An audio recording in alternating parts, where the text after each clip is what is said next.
we hit the road with Olympic gold medalist Jared Tallent to look at the precision technique needed to master race walking.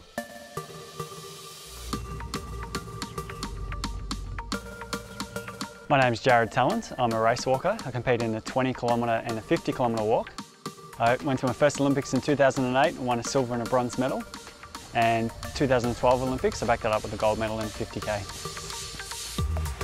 Race walking is an endurance sport. It's an endurance event in athletics. There's two events. The 20-kilometre event will go for around 80 minutes. 50K, a little bit slower, but obviously a lot longer event. We're going just over 3.5 hours. In the 20K, you can reach speeds up to around 16 kilometres an hour for the best guys in the world. 50K, a little bit slower, getting down to around 410 per kilometre, about 14.5 k's an hour. With race walking, there's two simple rules. The first rule is you've got to maintain contact with the ground at all times. So you've got to have one foot on the ground at all times. And the second rule is when your leading leg lands, it has to be straight.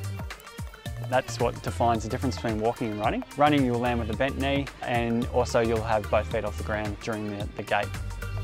The movement's very different to what most people are used to. You've got to be really precise in your technique and getting that correct so you get through the race. There's a really strong arm action, really long hip action. It's a heel-toe action as well.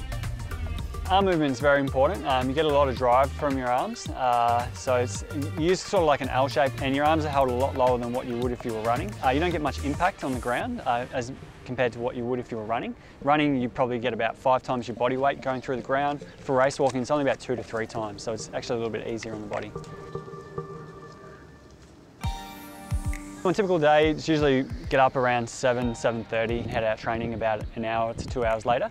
And the distances in the morning can vary quite a bit depending on the day. You can have an easy day where we'll do 10 to 15 kilometres. A really hard day, I'll do up to 45 kilometres in the morning, and that'll take over 3.5 hours. In the gym for a race walker, you've got to really work on the muscles around the hips and the upper legs. So the exercises I do increases your power and also keeps away those niggles and injuries. When doing weights in the gym, everything's really for injury prevention and just a little bit of strength work. So mainly working on the glutes and the hamstrings, lower back, and also the shins and calves, and a little bit of upper body work and also a bit of ab work. So generally a little bit all over, but the main area is the hamstrings. For a race walker, the most common injuries are hamstrings. Particularly for the 50K guys, if you're training a lot throughout the week and you're doing up to 200 kilometres, you're putting a lot of stress on the hamstrings. Physio is very important, just loosening up the muscles, and good for maintenance, just trying to keep everything feeling good. So when I'm out there training, that just keeping away from those little niggles or injuries. With all of the kilometres that race walkers do, backs get quite tight, hip flexors get quite tight, glutes and upper hamstrings, so that's mostly what I'll be working on.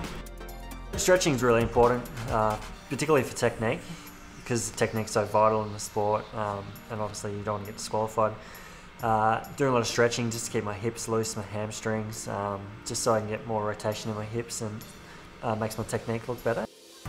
So we use recovery pools after training to help aid recovery after really hard training sessions. For recovery after a training session, we'll use the hot and cold therapy. So we go on the hot first in the spa, it's usually around 38 degrees. And then you jump in the cold, at the minute it's probably about 13 or 14 degrees. Sometimes coming in, if you're really fatigued, it's good to just do a big long stint in the cold, and you might aim for 10 minutes.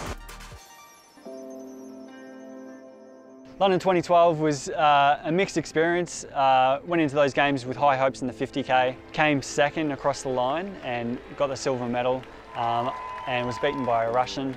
And nearly 4 years later, it was announced that he'd actually been banned for doping. He'd failed a drugs test around the time of the games, but now it's been brought out and justice has been served. No one can ever take it away from me now. I'm an Olympic champion, and everyone from now will see that in 2012 I was the gold medalist. I still do both events at the Olympics, the 20K and the 50K, so a perfect Olympic Games for me would to be able to win both of those events. So I've medalled in both before, but to go to the Games, win both, and stand on the podium in both, top of the podium, would be pretty special, and that would be an absolutely amazing Olympic Games for me.